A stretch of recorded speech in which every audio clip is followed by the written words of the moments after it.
మర్యాదపూర్వకంగా వచ్చి మన బడ్జెట్ మన రాష్ట్ర విధానాలని ఆయన ప్రవేశపెట్టి మాట్లాడుతూ ఉంటే గౌరవించే విధానం ఇదేనా అని అనిపించింది. సో నేను మనోహర్ గారితో మాట్లాడతాను, మా సహచరులను మంత్రి మన సివిల్ సప్లైస్ మినిస్టర్ గారితో నా రూల్ బుక్ మేమిద్దరు మాట్లాడుకుంటే rules of procedure and conduct of business in Andhra Pradesh legislative assembly ఏంటి సార్ ఇలాగే మాట్లాడేస్తారంటే దాంట్లో చూపించాను. చాప్టర్ 5లో when the House assembles under Article 175 176 of the Constitution, every member shall maintain the dignity and solemnity of the occasion before, during or after the Governor's address and shall not obstruct or interrupt the address in any manner.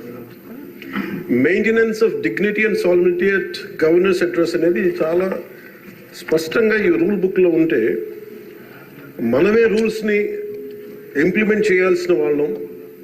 వారికి సంఖ్యాబలం ఉందా లేదా పక్కన పెడితే every member of this house has a responsibility to follow the rules. మనమే కనుక రూల్స్ని break చేస్తే ఇంక మన ప్రజలకి కానీ చూసే వాళ్ళకి ఏం చెప్తాం? నాకు చాలా కాలం క్రితం నేను అప్పుడప్పుడు మనోహర్ గారిని అడుగుతూ ఉంటాను, సార్ అసెంబ్లీలో ఇక్కడ ఏమి గొడవలు జరిగినా ఎందుకు కేసులు పడవని, ఇక్కడ ఏమి మీకు కొట్టుకో, ఇది నేను నాకు చాలా కామన్ మ్యాన్ ఒక ఇష్యూ, ఒక ఇన్క్విజిటివ్నెస్. అండ్ నాకు పార్లమెంట్లో గొడవ జరిగినప్పుడు ఏమి అవ్వేంటి ఇబ్బంది పెట్టేస్తారు ఏంటంటే ఇక్కడ అవేమి ఉండవు, ఇక్కడ ఇట్స్ ఫ్రీ ఫర్ ఆల్ అన్నట్టుగా మాట్లాడితే వీ హ్యావ్ మోర్ రెస్పాన్సిబిలిటీ. మన మీద రూల్స్ పెట్టలేదు అంటే ఏం కేసులు పెట్టమండి. ఇదే కనుక నిన్న వాళ్ళు చేసిన గొడవే కనుక గవర్నర్ గారి మీద ఆయన సుప్రీంకోర్టు జస్టిస్గా ఉన్నప్పుడు ధైర్యం చేయగలరా? కళ్ళల్లో చూడగలరా?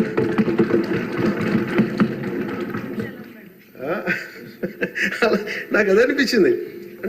అంటే గౌరవించాల్సింది పోయి ఈ విధానం ఏంటనిపించింది. నిన్న టీవీ వాళ్ళని అడిగారు, మీరు వీళ్ళు వైసీపీ నాయకులు ఇలా మాట్లాడారు కదా, మీ ఇదేంటి అని.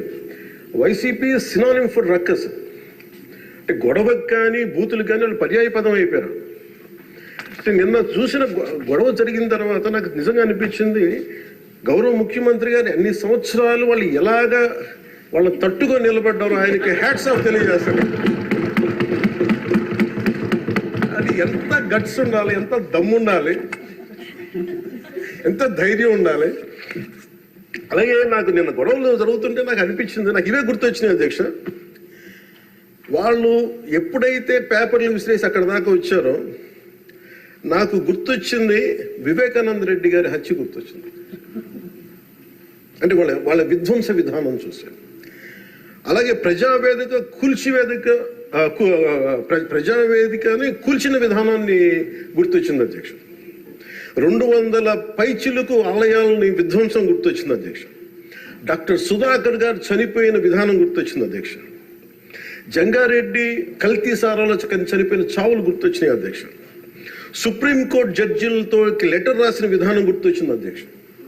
వాళ్ళు చేసిన గొడవకి మన హైకోర్టు, ఆంధ్రప్రదేశ్ హైకోర్టు జడ్జెస్ ని సోషల్ మీడియాలో బూతులు తిట్టిన విధానం గుర్తొచ్చింది అధ్యక్ష. సోషల్ మీడియా అబ్యూస్ గుర్తొచ్చింది అధ్యక్ష. పత్రికాధిపతులపై దాడులు గుర్తొచ్చినాయి అధ్యక్ష. రివర్స్ టెండరింగ్ గుర్తొచ్చింది అధ్యక్ష. పాలసీ టెర్రరిజం గుర్తొచ్చింది అధ్యక్ష. స్వయాన మీ మీద జరిగిన టార్చర్, దాడులు, ఇబ్బంది పెట్టిన విధానం గుర్తొచ్చింది అధ్యక్ష. మన అడవుల విధ్వంసం గుర్తొచ్చింది అధ్యక్ష.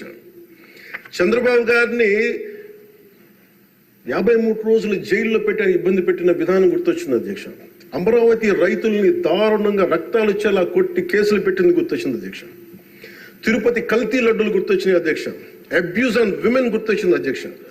మన కళ్ళ ముందు వీళ్ళు విధ్వంసం తెలియజేస్తా ఉన్నారు. వీళ్ళు ఈ స్థాయిలో ఇక్కడ ప్రవర్తిస్తే దానికి సంబంధించి బయట ఇట్లాంటి గొడవలు జరుగుతాయి అధ్యక్ష. ఇది మారాలి అని చెప్పి మనం మాట్లాడితే ప్రజలు మనకి ఈ రోజున ఇంత అత్యధిక బలంతో మనల్ని ఇక్కడ నుంచోబెట్టారు అధ్యక్ష, ఇక్కడ కూర్చోబెట్టారు మనందరూ. దీనికి గౌరవ ముఖ్యమంత్రి గారు ప్రదేశాలు చెప్తా ఉంటారు. అలాగే ఇది మినిమం గవర్నమెంట్, ఇది మన నరేంద్ర మోదీ గారు చెప్తారు, గౌరవ ప్రధానమంత్రి, minimum government and maximum governance అని. దాంట్లో భాగంగానే చాలా గ్రేట్ అడ్మినిస్ట్రేటివ్ రిఫార్మ్స్ పట్టుకొచ్చారు. ఈ రోజున వాట్సాప్ గవర్నెన్స్ కూడా ముందుకు తీసుకెళ్ళడానికి ఆయన అనుభవం. అంటే మేము ఈ ప్రభుత్వం చేస్తున్నది అధ్యక్ష, ఎక్కడా కూడా ప్రభుత్వం ప్రజలకి సామరస్యపూర్వకంగా ఉండాలి, ఎక్కువ సానుకూలంగా ఉండాలి, ఎక్కువ బాధ్యతలు పెట్టాలి, ఎక్కువ బరువు పెట్టకూడదు అనే విధంగా గౌరవ ముఖ్యమంత్రి గారి ఆధ్వర్యంలో నడుస్తూ ఉంది ప్రభుత్వం. మేమందరం ఆయనకి సహాయ సహకారాలు అందిస్తా ఉన్నాం అధ్యక్ష. Governor his excellency Abdul Nazeer గారికి రాష్ట్ర ప్రభుత్వ అధిపతిగా గవర్నర్ హోదాలో శాసనసభను ఉద్దేశించి రాష్ట్ర అభివృద్ధి భవిష్యత్ నమూనాను దిశానిర్దేశం చేసినందుకు వారికి నా హృదయపూర్వక కృతజ్ఞతలు. అలాంటి ఉన్నతమైన వ్యక్తి ఇస్తున్న సందేశాన్ని చూసి వైసీపీ వాళ్ళు బాయ్కాట్ చేయడం చాలా దురదృష్టకరం. ఇలాంటి ఆయన చూస్తా ఉన్నాను అధ్యక్ష. ఇట్లాంటి ఇబ్బంది పెట్టే సమయంలో కూడా ఆయన ఆరోగ్యం కూడా సరిగ్గా లేదు, జ్వరం వచ్చిన సమయంలో కూడా ఆయన ఎంత ఇబ్బంది పెడుతుంటే ఆయన చాలా సక్సెస్ఫుల్గా ఆయనకి ఇచ్చినందుకు మనస్ఫూర్తిగా వారికి నా ధన్యవాదాలు, నా కృతజ్ఞతలు తెలియజేస్తాను. చట్టసభలు దేవాలయాలు లాంటివి రాజ్యాంగాన్ని పరిరక్షించేందుకు 5 కోట్ల ఆంధ్రప్రదేశ్ రాష్ట్ర ప్రజల భవిష్యత్తుని నిర్ణయించే వేదిక ఇది.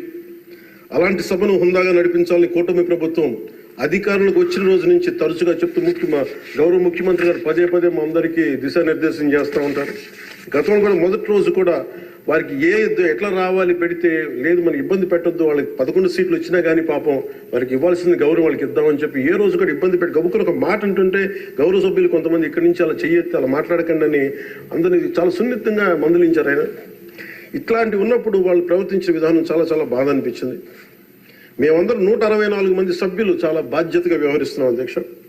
భవిష్యత్తులో కూడా రాజ్యాంగ పరిరక్షణ, రాష్ట్ర ప్రజల సంక్షేమం, రాష్ట్ర సమగ్ర అభివృద్ధి ధ్యేయంగా వ్యవహరిస్తామని సందర్భంగా గవర్నర్ గారికి శాసనసభ వేదికగా తెలియజేస్తాం.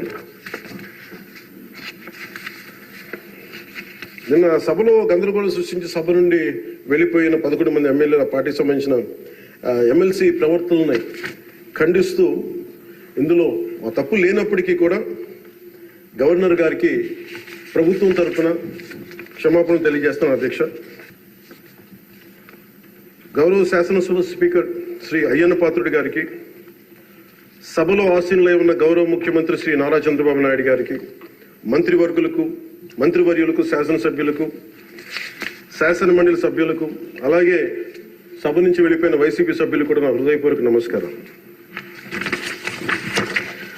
అధ్యక్ష, మేము ఆర్థిక ఇబ్బందులు పడుతున్న రాజధాని ఇచ్చి కూడా రాజధాని నిర్మించుకోలేని రాష్ట్రంలో గత ప్రభుత్వం రాజధానిపై నిర్మాణం దృష్టి పెట్టకుండా 3 ముక్కలాట ఆడింది.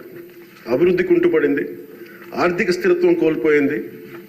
ఈ కారణంగా పెట్టుబడులు మందగించాయి, అధికార దుర్వినియోగం, క్షీణించిన శాంతి భద్రతలు, మౌలిక సదుపాయాలు, కల్పన వైఫల్యం కారణంగా రాష్ట్రం తీవ్ర సంక్షోభంలో వెళ్ళిపోయింది.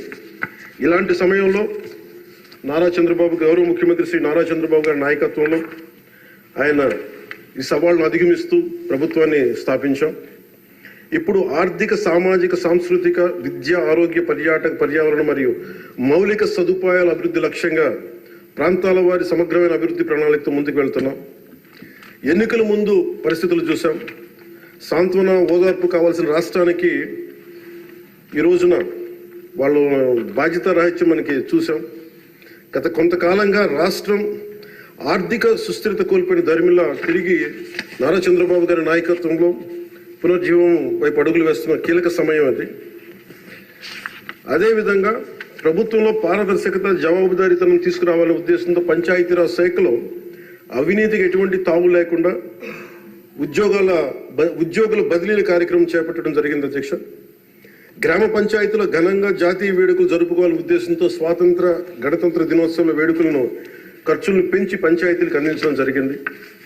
ప్రభుత్వం అధికారంలోకి వచ్చిన వెంటనే ఒకే రోజు 13,326 గ్రామ సభలు నిర్వహించి ప్రపంచ రికార్డు సాధించామన్న ఈ రోజు తీసుకున్న నిర్ణయాలను చిత్తశుద్ధితో అమలు చేసేందుకు పల్లె పండుగ పేరుతో కార్యక్రమం రూపొందించి 3 నెలల కాలంలో సంక్రాంతి పండుగ నాటికి రాష్ట్ర వ్యాప్తంగా ప్రతి గ్రామంలో రోడ్లు నిర్మించే చర్యలు తీసుకున్నాం అధ్యక్ష. కేంద్ర ప్రభుత్వం గ్రామీణ అభివృద్ధి శాఖ ఆధ్వర్యంలో ప్రతిష్టాత్మకంగా నిర్వహించే మహాత్మా గాంధీ జాతీయ ఉపాధి హామీ పథకం ద్వారా విడుదలవుతున్న నిధులను పూర్తి స్థాయిలో సద్వినియోగం చేసుకుంటూ అభివృద్ధి కార్యక్రమాలకి వినియోగం చేస్తూ కేంద్ర ప్రభుత్వం చేత ప్రశంసలు అందుకుంటున్న విషయాన్ని సందర్భంగా మీకు తెలియజేస్తాం అధ్యక్ష. దాదాపు 4,500 కోట్ల వ్యయంతో 30,000 అభివృద్ధి కార్యక్రమాలను ప్రారంభించి రాష్ట్ర వ్యాప్తంగా 4,300 కిలోమీటర్ల సీసీ రోడ్లు నిర్మాణం చేపట్టడం జరిగింది అధ్యక్ష. గత ప్రభుత్వం 5 ఏళ్ల హయాంలో 1800 కిలోమీటర్ల సీసీ రోడ్లు నిర్మాణం చేస్తే కేవలం 6 నెలల కాలంలో గౌరవ ముఖ్యమంత్రి శ్రీ నారా చంద్రబాబు గారి నాయకత్వంలో కూటమి ప్రభుత్వం 4300 కిలోమీటర్ల నిర్మాణం చేపట్టింది. ఇప్పటికీ 3000 కిలోమీటర్లు పూర్తి కాగా ఇంకో 1300 కిలోమీటర్ల రోడ్ల నిర్మాణం ముగింపు దశకి చేరుకునే అధ్యక్ష. ఇవే కాకుండా పాడి రైతుల ఆదాయాన్ని పెంచేలా, పాడి పశువులకి రక్షణ కల్పించే ఉద్దేశంతో రాష్ట్ర వ్యాప్తంగా 22,500 గోకులాలని నిర్మాణం చేపట్టడం జరిగింది అధ్యక్ష. గత ప్రభుత్వం 5 ఏళ్ల కాలంలో కేవలం 268 మినీ గోకులాలు మాత్రమే నిర్మించింది అధ్యక్ష. వాళ్ళు 5 సంవత్సరాల కాలంలో వాళ్ళు నిర్మించింది 268 మినీ గోకులాలు అధ్యక్ష. ఎన్డీఏ ప్రభుత్వం నారా చంద్రబాబు గారి నాయకత్వం వచ్చింది 22,500 గోకులాలు మేము నిర్మాణం చేపట్టడం జరిగింది. అలాగే పంచాయతీరాజ్ శాఖ నుంచి ప్రత్యేకించి గత ప్రభుత్వం ప్రతి శాఖలో కూడా అవినీతిని, నిధుల మళ్లింపు, దుబారా ఖర్చులు, నిర్లక్ష్య ధోరణి, భవిష్యత్ అవసరాలపై దృష్టి పెట్టకపోవడం వంటి కారణాలతో రాష్ట్ర భవిష్యత్తు వెనక్కి వెళ్ళింది అధ్యక్ష. దాని మీద గవర్నర్ గారి ప్రసంగం గ్రామీణాభివృద్ధి ప్రాముఖ్యత గురించి చాలా బలంగా నొక్కి చెప్పారు. రాష్ట్ర అభివృద్ధి గ్రామాలే బలమైన పునాదికి ఈ ప్రభుత్వం నమ్మి ఆచరించి చూపిస్తుంది. గ్రామ సభల నిర్వహణ, ఉపాధి హామీ పనులు, గ్రామీణ మౌలిక వనరుల అభివృద్ధి, తాగునీటి సరఫరా, పారిశుద్ధ్య సౌకర్యాలకు